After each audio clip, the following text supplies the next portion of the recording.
Auzubillahi minash-shaytanir-rajim. Bismillahir-rahmanir-rahim. Dear students, Assalamu alaikum. This is Naeem Ahmed Qazi, your English teacher. Today our topic of discussion is unit number 5 of your book, and that is It is Country for Me. Prior to reading, let's talk about the writer a bit. The writer's name is Patricia Dammit.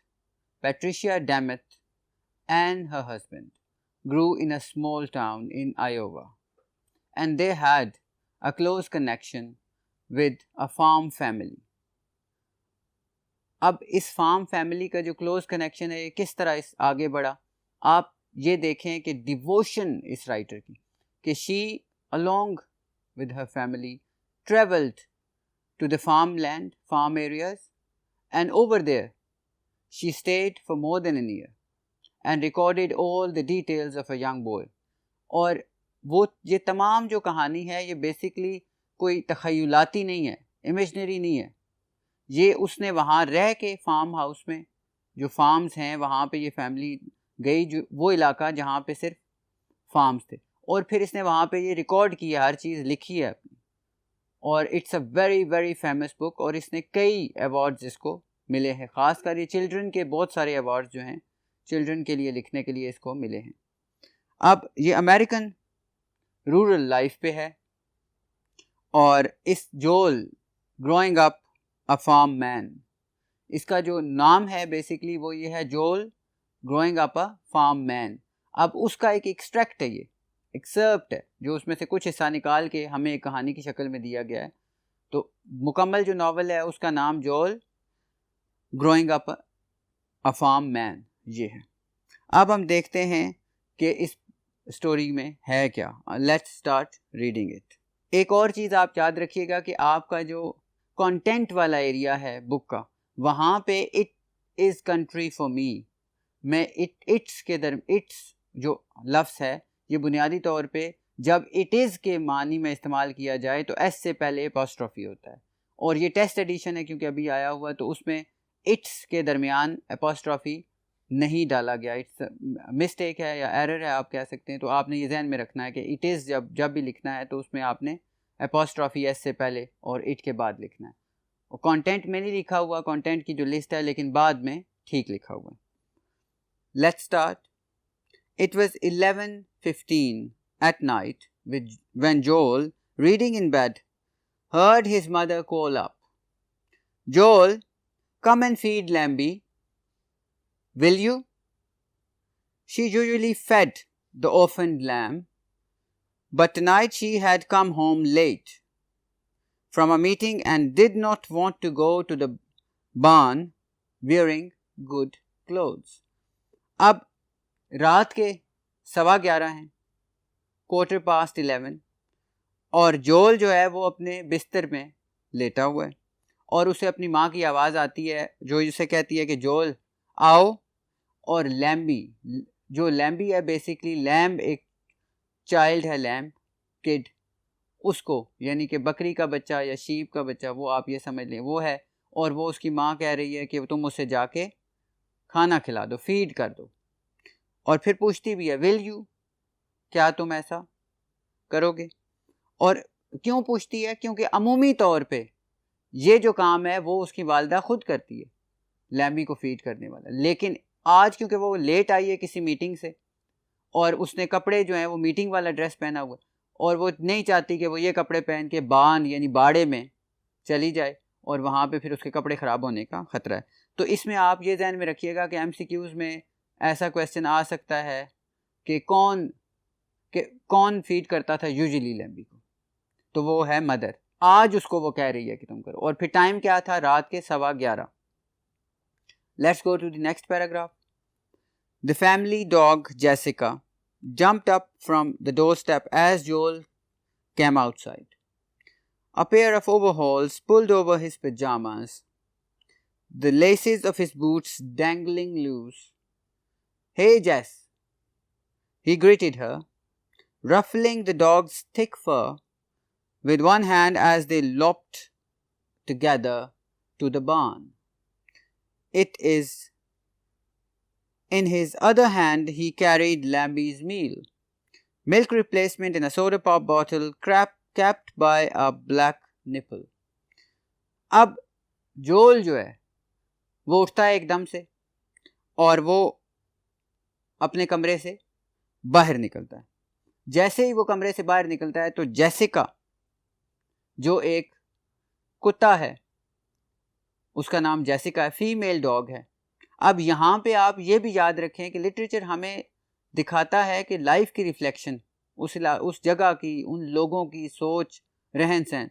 अब क्योंकि female dog के लिए जो लफ्ज़ है वो ज़्यादातर उसको ज़रा सख्त लफ्ज़ समझा जाता है, हार्श लफ्ज़ समझा जाता है, तो ये इतनी सोफिस्टिकेटेड राइटर है कि उसने उसके लिए भी डॉग का लफ्ज़ इस्तेमाल किया.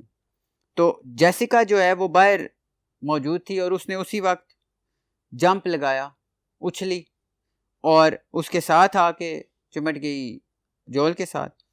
जोल जो था उसने पजामाज पहने हुए थे और उनके ऊपर ओवरऑल यानी कि वो एक गाउन टाइप की चीज़ उसने पहनी हुई थी और उसके जो शूज़ के लेसेस थे वो लटक रहे थे, खुले थे, इसलिए वो साथ साथ घिसट रहे थे लटक के जब वो चल रहा था. हे जेस, जब वो जेस को बुलाता है उसको, और उसके जो बाल हैं उनके ऊपर वो ऐसे हाथ फेरता है जिस तरह हमारे यहाँ कई दफ़ा ये होता है कि हम बड़ी कंघी वगैरह करके तो तैयार हुए बैठे होते हैं और कोई मेहमान आता है, कोई बेशक वो ज़्यादा उम्र का हो, वो क्या करता है कि वो आके हमारे सर पे हाथ फेरना शुरू कर देता है और उससे हमारे बाल ख़राब हो जाते हैं और हम बड़े अनॉयड होते हैं उससे. और वो असल में उसको हम कहते हैं कि रफलिंग. वो जो डॉग है उसकी थिक फर है, उसको उसने रफल किया, हाथ इस तरह फेरा और चले गए बान की तरफ इकट्ठे. यानी बान क्या है? BARN, बान वो है बाड़ा जहाँ मवेशी रखे हुए. In his other hand he carried Lambie's meal. उसके दूसरे हाथ में लैम्बी का मील था, लैम्बी की खुराक थी. वो क्या थी? Milk replacement in a soda pop bottle capped by a black nipple. Soda pop bottle थी वो सोडा की और उसमें दूध पड़ा हुआ था और उसके ऊपर एक काले रंग की निपल लगी हुई थी. Let's go to the next paragraph. The March air was cold and the yard light caught the mist of Joel's and Jessica's breaths. A dim crescent moon hung low over the east hayfield. Otherwise, the night was black. अब वो बता रहा है उस जगह की कि क्या उस वक्त वहाँ माहौल था. मार्च का महीना था और उसकी जो हवा थी वो बड़ी ठंडी थी मार्च में, क्योंकि रात के 11:15 से ऊपर टाइम हो गया था और वहाँ पे धुंध थी, जिसकी वजह से जब जोल और जेसिका सांस लेते थे तो वो एक धुआं सा बन के उनके सामने नज़र आता था. वो जिस तरह हम बहुत ज़्यादा सर्दी में अगर सांस लें तो हम महसूस करते हैं कि हमारी जो सांस है वो हमें नज़र आती है एक धुंध या धुएं की शक्ल में. और एक डिम क्रेसेंट जो है वो चांद को कहते हैं, चांद की एक शक्ल होती है जिस तरह हम कहते हैं हिलाल, जिसे हम उर्दू में कहते हैं. वो एक डिम से मुराद ये कि ज़्यादा उसकी चांदनी नहीं थी. हंग लो, ऐसे लग रहा था जैसे लटक रहा है, लो नीचे कहाँ? ओवर द ईस्ट हेफील्ड, मशरक की तरफ जो हेफील्ड थी, यानी कि जो भूसे के लिए, चारे के लिए जो खेत थे उनके ऊपर. उसके अलावा जो रात थी वो बिल्कुल अंधेरी थी. Let's go to the next paragraph. Here Lambie called Joel, opening the door to the barn where the sheep are kept in the winter. The lamb sprang up from her warm straw bedding and sucked down the bottle in 30 seconds. Her mother had died giving birth to her a week before. This may have been Joel's 33,000th trip to the barn, since he goes in and out of barn at least 10 times a day. Joel knows these farm buildings better than he knows his own bedroom. He surely spends more waking hours in them. He knows how to care for animals they shelter as well as he knows how to care for himself. Farming is Joel's world. अब वो बान में दाखिल होता है जैसे ही तो लैम्बी को आवाज़ देता है, हे लैम्बी. अब आप देखते हैं लैम्बी का मुसलसल L कैपिटल आ रहा है, तो ये असल में प्रॉपर नाउन है, उन्होंने उसका नाम ही लैम्बी रखा हुआ है. और वहाँ पे सर्दी में जहाँ पे वो मवेशी रखे जाते थे, शीप रखे जाते थे. अब शीप जो है भेड़ को कहते हैं. अब जो शीप की जमा है वो भी शीप ही है, इसलिए आपने शीप्स नहीं आप कह सकते। The lamb sprang up from her warm straw bedding. अब जो लैम्ब थी यानी वो बच्चा जो भेड़ का था वो उछल के बाहर आया, कहाँ से? वार्म स्ट्रॉ बेडिंग, गर्म जो तिनकों से बना हुआ, भूसे से बना हुआ उसका जो बेड था वहाँ से, और उसने 30 सेकंड में सारी की सारी जो बोतल थी वो चूस ली। और उसकी जो वालदा थी वो उसको पैदा करते वक्त पिछले हफ्ते फौत हो गई थी।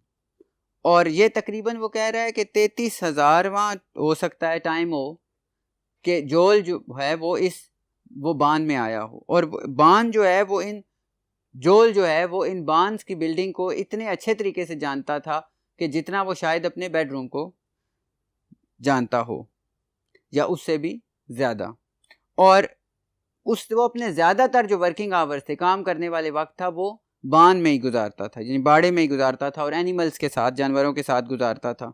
और वो बहुत अच्छे तरीके से जानता था कि जानवरों की कैसे देखभाल की जा सकती है। और फार्मिंग इज़ जोल्स वर्ल्ड, ये दोबारा आपके लिए आ सकता है MCQs में, रिपीटेडली आया भी है। Farming is जोल्स world. तो फार्मिंग जो थी, खेती बाड़ी जो थी, काश्तकारी जो थी, वो जोल की दुनिया थी। Let's go to the next paragraph. Joel Holland has lived on this 245-acre farm since he was born 13 years ago. It is the farm of his ancestors. He lives in the house that his great-grandfather built. The land he helps his father and brothers is the land that his great-grandfather bought, and James Holland bought in 1860. James was an Irish immigrant. He drove a team of horses to plow the land and make it ready for corn. Now, 5 generations later, Joel plows the same land atop a tractor that has the power of 120 horses. The rich black soil has been pampered by Hollands for over 120 years. Farming is Joel's heritage. अब इस paragraph में अगर हम देखें तो दोबारा वो describe कर रहा है इलाके को, और जोल का जो फार्म है उसके बारे में बता रहा है। यहाँ बहुत सारी ऐसी चीज़ें हैं जो हमें अजबर होनी चाहिए ताकि हम मल्टीपल चॉइस क्वेश्चंस को स्पेशली डील कर सकें। जोल जो है वो उसका फार्म 245 एकड़ का है, और वो जब से पैदा हुआ है यहाँ रह रहा है। और कितना अरसा हो गया? 13 ईयर्स। तो जोल की एज कितनी हुई? जोल इज़ 13 ईयर्स ओल्ड। और ये फार्म जो है इसके आबा व अजदाद का है, एंसेस्टर्स, आबा व अजदाद का। और ये किसने बनाया था? उसके परदादा ने, ग्रेट ग्रैंडफादर। और लैंड जो है उसमें वो हेल्प करता है किसकी? अपने बाप और अपने भाई की उसमें खेती बाड़ी करने में। और ये जो लैंड है, इसके जो ग्रेट ग्रैंडफादर यानी परदादा थे जिनका नाम था जेम्स हॉलैंड, उन्होंने 1860 में ख़रीदा था, 1860 में ख़रीदा था। और वो कौन थे? वो आयरलैंड से यहाँ आए थे, यानी आयरिश थे वो, और वो यहाँ पे आए थे हिजरत करके। और वो क्या करते थे कि वो अपने घोड़ों पे हल चलाया करते थे यहाँ, और कौन के लिए, मकई के लिए तैयार किया करते थे इसको, जो ज़मीन है। लेकिन अब जोल क्या करता है? जोल ट्रैक्टर पे बैठ के, अटॉप अ ट्रैक्टर पे बैठ के हल चलाता है। और जो ट्रैक्टर है उसकी ताकत कितनी होती है? 120 घोड़ों के बराबर। द रिच ब्लैक सॉइल, और फिर वो ये जो बड़ी ही जरखेज़ काली ज़मीन है, इसकी देखभाल कर रहे हैं हॉलैंड्स, यानी इनके पास है ये 120 साल से। और फार्मिंग इज़ जोल्स हेरिटेज। फार्मिंग जो है, खेती बाड़ी जो है, वो जोल की विरासत है, यानी ये विरासत में ज़ाहिर है उसके पास आ गई जब आबा व अजदाद से ये काम चल रहा है। Let's go to the next paragraph. The Holland farm is near Scales Mound, a tiny town of 400 people snuggled in the northwestern corner of Illinois.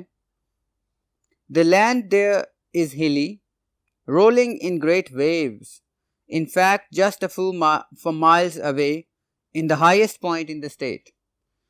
जो हॉलैंड का फार्म है वो स्केल्स माउंट एक जगह है उसके साथ है, नज़दीक है।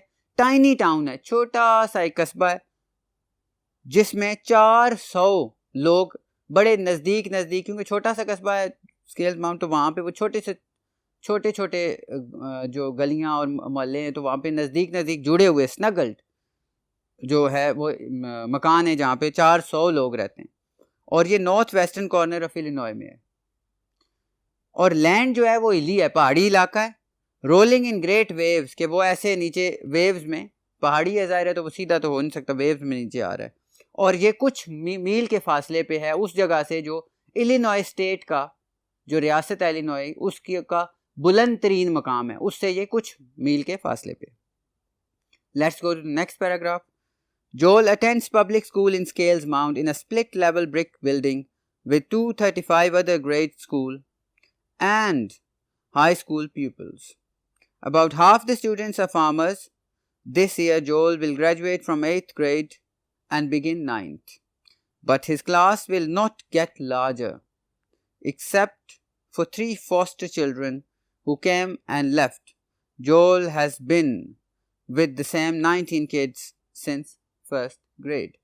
अब जोल के स्कूल के बारे में बात हो रही है। जोल का स्कूल जो है वो स्केल्स माउंट में है, और अब जोल जो है वो स्कूल है जिसमें 235 बच्चे पढ़ते हैं, और वो स्प्लिट ब्रिक लेवल सिस्टम, यानी जो वहाँ पे जो ईंटें हैं वो डिफरेंट लेवल्स की लगी हुई हैं, कलर्स की लगी हुई हैं, और वो स्प्लिट करती हैं उस बिल्डिंग को बाकी। और उसमें जो 235 में से आधे के करीब बच्चे जो हैं उस स्कूल में वो फार्मर्स, काश्तकारों के। और इस साल जोल जो है वो 8वीं से पास होके 9th में चला जाएगा, और उसकी क्लास लेकिन बड़ी नहीं होगी। क्यों बड़ी नहीं होगी? क्योंकि वहाँ पे जो बच्चा पहले शुरू से चला आता होता है ग्रेड 1 से, वही आखिर तक कॉलेज में जाता है। दरमियान में कोई मुश्किल ही है कोई नया एडमिशन आए। हमारी तरह तो हमारे यहाँ तो ये होता है कि हर क्लास में डिफरेंट बच्चे, और कहीं 10 तादाद है, कहीं 50 तादाद है, कहीं 40 तादाद है, वो नहीं होता। या वहाँ पे बस एक ही जो है, क्योंकि लोकल लोग होते हैं वो अपने इलाके के कॉलेज स्कूल में पढ़ाते हैं। तो अब जो है उसके पास 19 बच्चे हैं, सिवाय उन 2 बच्चों के जो कुछ अरसे के लिए वहाँ आए और फिर वो वापस चले गए।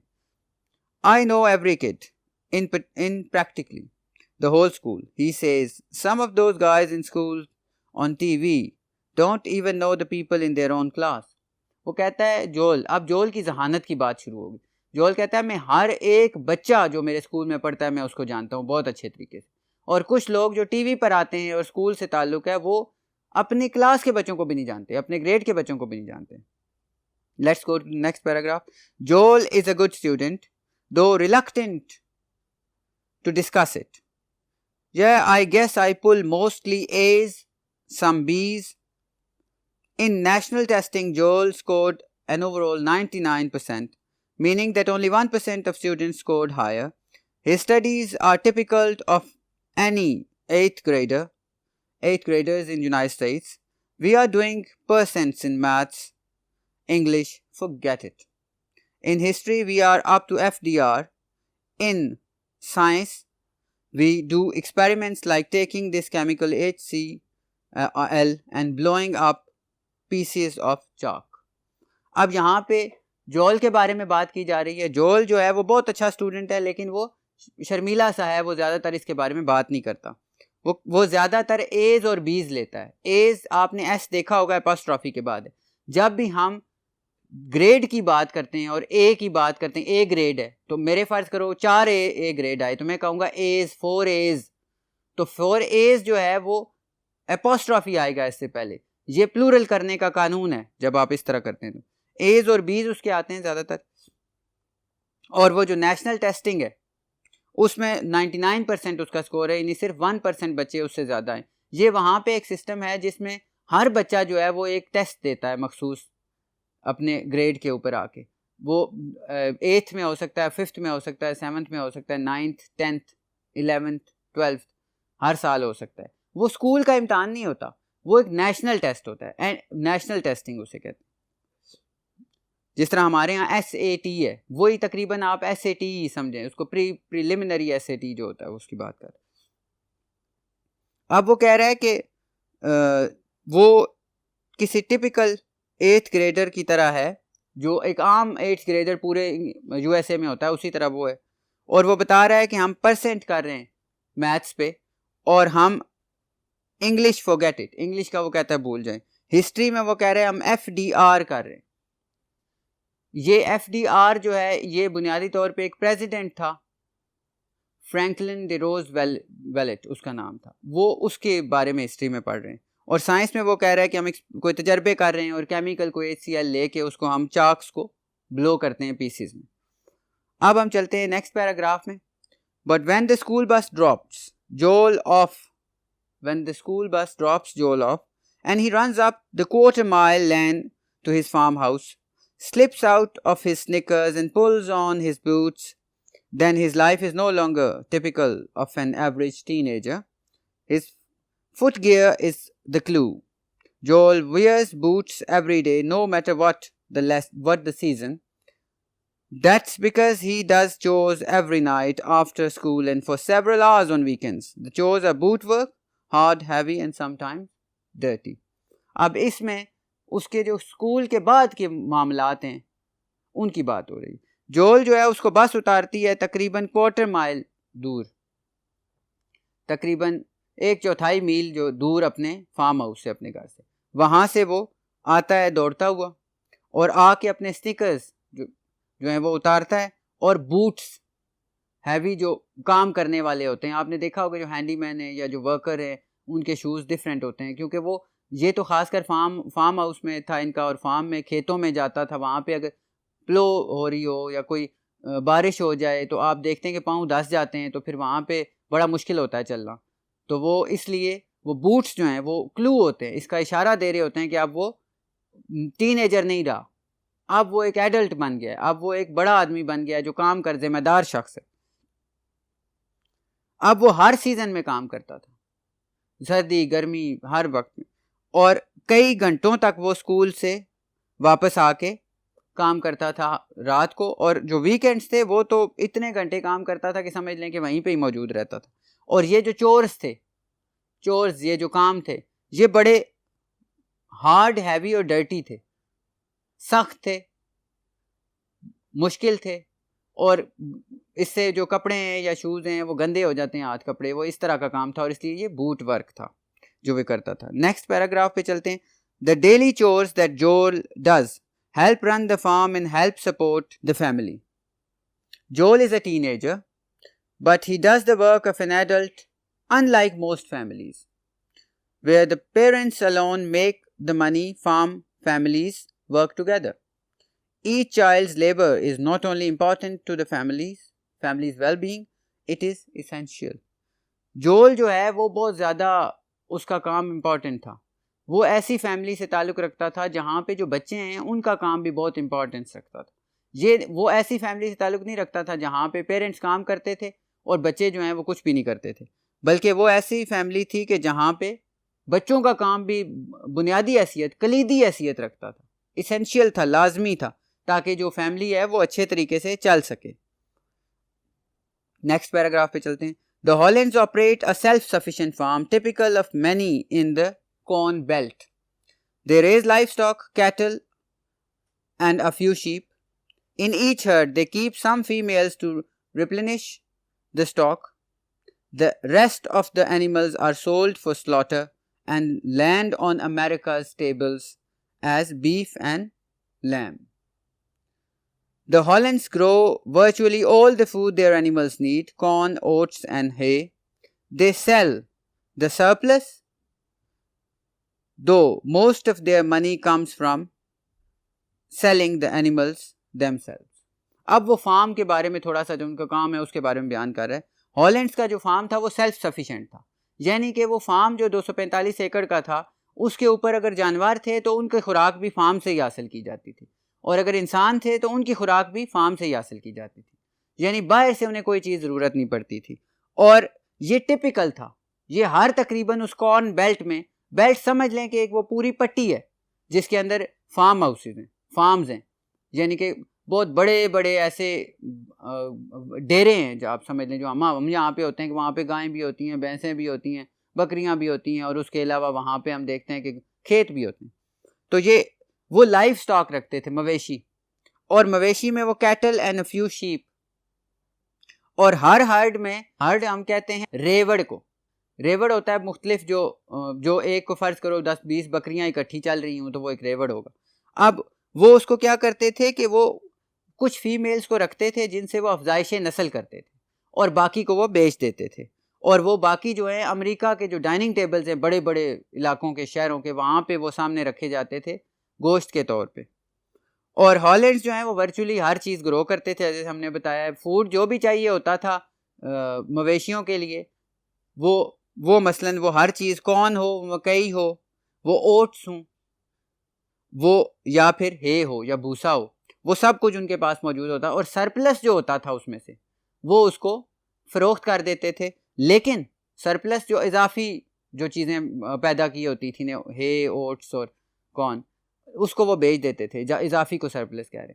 लेकिन वो जो उनकी ज़्यादा पैसे जिससे वो हासिल करते थे वो असल में मवेशी बेच के ही करते थे।